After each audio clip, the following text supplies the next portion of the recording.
The Complete Works of Swami Vivekananda, Volume 3, Section 1, Chapter 1, Unity, the Goal of Religion. Lecture delivered in New York, 1896. This universe of ours, the universe of the senses, the rational, the intellectual, is bound on both sides by the illimitable and unknowable, the unknown, the ever unknown. Herein is the research, herein are the inquiries, here are the facts. From this comes the light which is known to the facts. From this comes the light which known to the world of religions. Essentially, however, religion belongs to the supersensuous and not to the sense plane.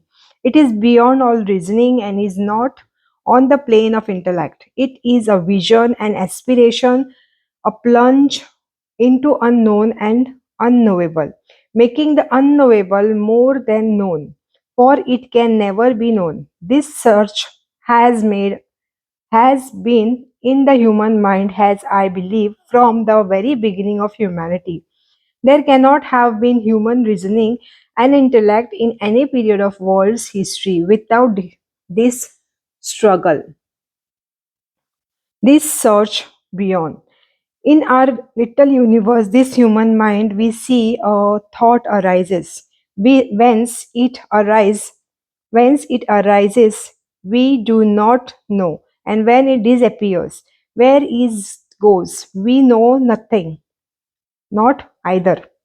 The macrosomes, the macrocosm and the microcosm are, as it were, in the same groove, passing through the same stage, vibrating in the same key. I shall try to bring before you the Hindu theory that religion do not come from without, but from within.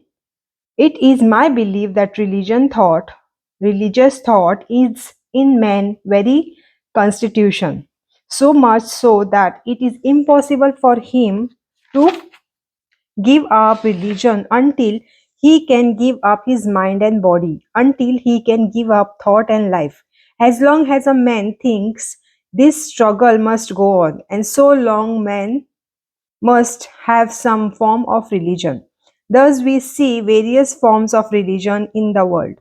It is bewildering study, but it is not, as many of us think, a vain speculation. Mildest this chaos, there is harmony. Throughout this discordant sound, there is note of content, and he who is prepared to listen to it will catch the tone. The great question of all questions at the present time is that, taking for granted that the knowing and knowable are bound on both sides, but the unknowable and the infinitely unknowable, but bound on both sides by the unknowable and the infinitely unknowable, why struggle for the infinitely unknowable? Why shall we not be content with the known?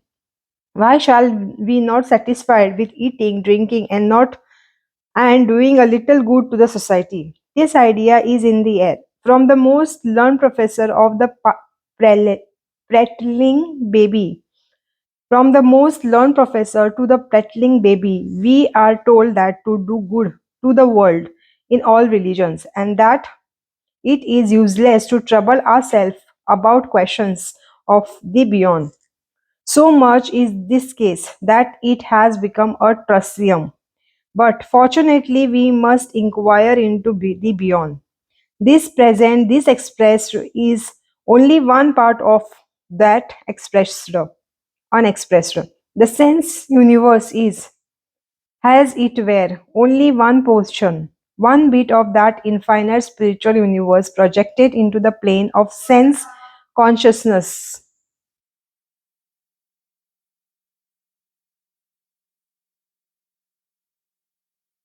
How can this little bit of projection be explained, be understood, without knowing that which is beyond? It is said of Socrates that one day while lecturing at Athens. He met a Brahmin who had traveled into Greece, and Socrates told the Brahmin that the greatest study for mankind is man. The Brahmin sharply retorted, how can you know man until you know God? This God, this eternally unknowable or absolute or infinite or without name, you may call him by what name you like, is the rational is the rational. The only explanation, the raison d'etre of that which is known and unknown. This present life. Take anything before you. The most material thing. Take one of the most material science as chemistry or physics,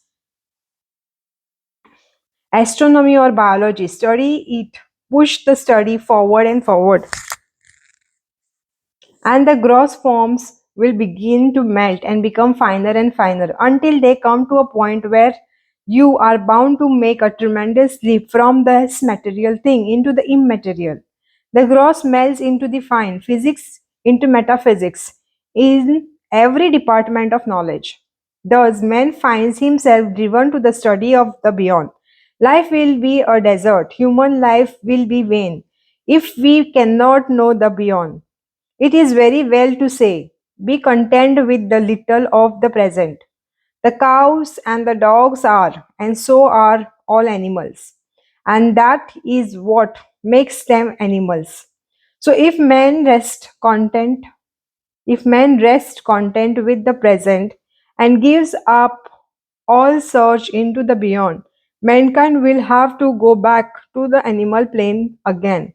It is religion, the inquiry into the beyond, that makes the difference between man and animal.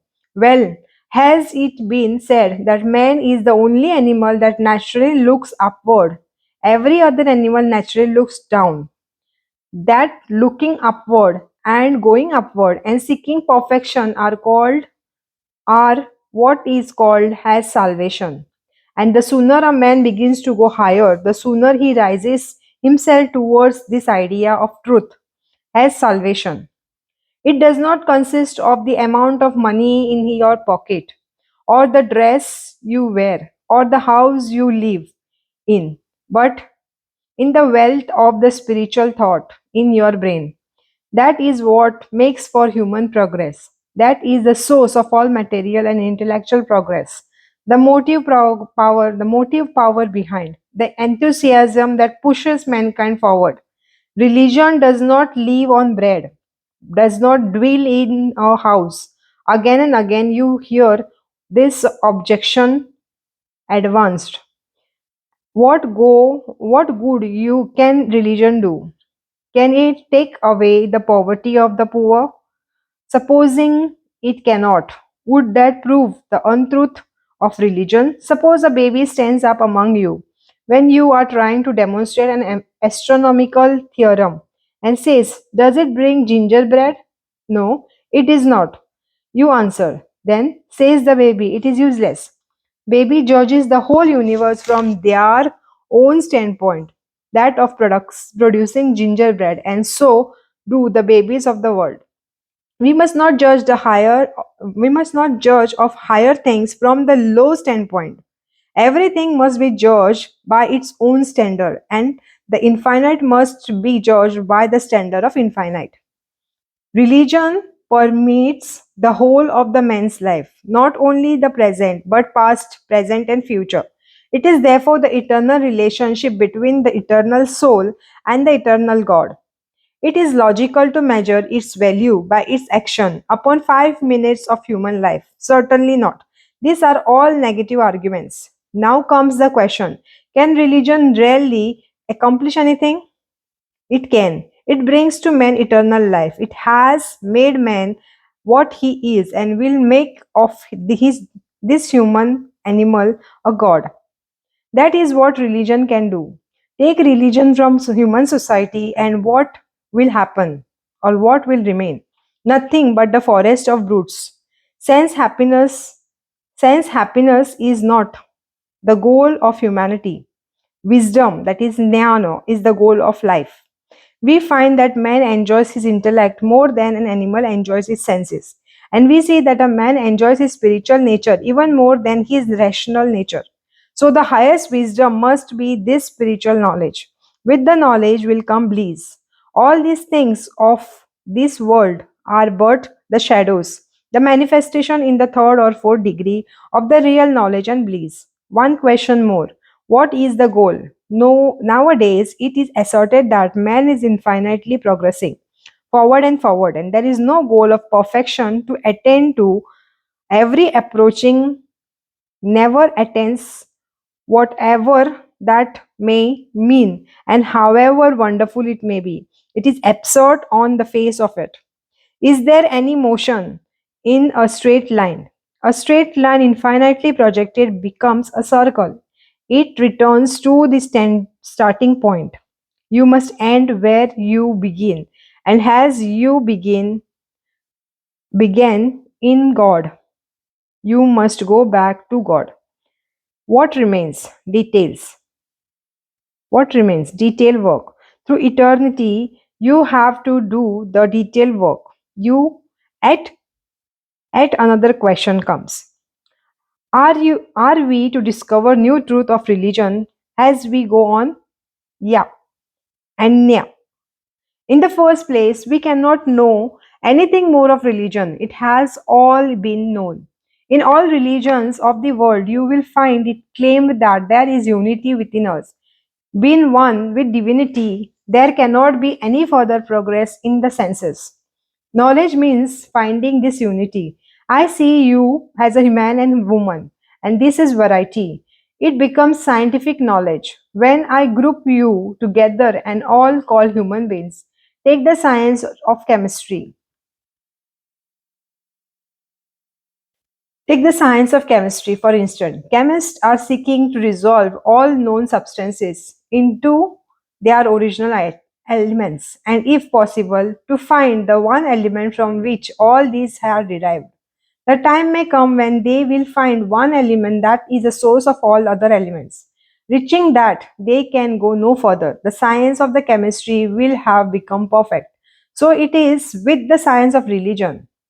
So it is with the science of religion. If we can discover this perfect unity, there cannot be any further progress. The next question is, can such a unity be found? In India, the attempt has been made from the earliest time to reach the science of religion and philosophy. For the Hindus, do not separate these as the customary in the Western country. We regard religion and philosophy as but two aspects of one thing, which must equally be grounded in reason and scientific truth. The system of Sankhya philosophy is one of the most ancient in India, or in fact in the world. Its great exponent, Kapila, is the father of the psychology. Is the father of all Hindu psychology, and the ancient system that he taught is still the foundation of all the accepted system of philosophy in India today, which is known as darshanas. They all adopt this psychology, however, widely they differ in other respects. The Vedanta has a logical outcome of the Sankhya pushes its conclusion yet further, while its cosmology agrees with the thought of by Kapila. The Vedanta is not satisfied to the end in dualism, but continues its research for the final unity, which is alike the goal of science and religion.